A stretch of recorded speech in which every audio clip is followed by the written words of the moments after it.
I played last time Manchester City won by 9. Andy May recalls playing for Huddersfield in 1987. The last time Manchester City won by 9 goals, Andy May was unfortunate enough to be on the receiving end. May was a boyhood City fan. He had come through the club's youth system and played for the first team for 6 years before moving to Huddersfield 4 months earlier in a £25,000 transfer. He used to sneak into Maine Road where his grandmother, Mary, worked in the laundry room and cleaned the kit. But none of that could save him from the biggest rinsing of his career. November 7, 1987. May's first return to his old club ended in a crushing 10-1 defeat for Huddersfield. It stood alone as City's biggest margin of victory for 31 years until the 9-0 win over Burton Albion in the first leg of the Carabao Cup semi-final a fortnight ago. It remains Huddersfield's record defeat, one of 28 in Division 2 as they slid to relegation under Malcolm MacDonald, whose reputation as a manager never recovered. What made the collapse even stranger was the fact that MacDonald's side beat City in the reverse fixture later that season and took them to 2 replays in the FA Cup.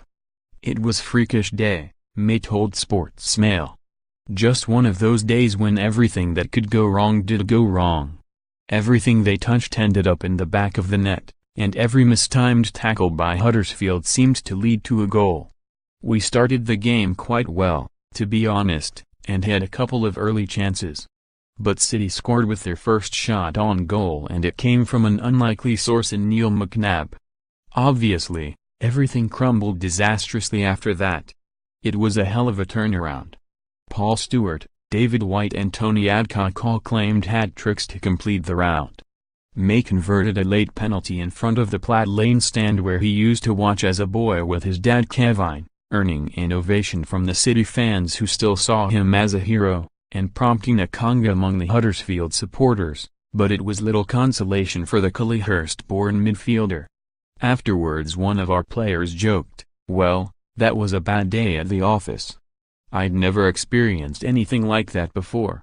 We didn't know how to put things right or prevent it, that's for sure. You can analyze it afterwards and it's very easy to critique where things have gone wrong. But doing it at the time is a much harder proposition.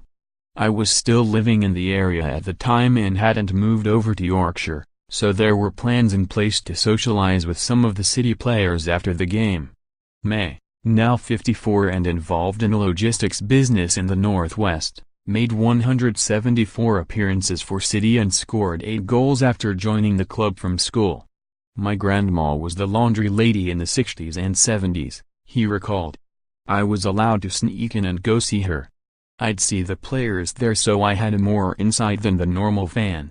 They've always been my team. It's nice to see them doing so well." At least Huddersfield's pain ended at the final whistle.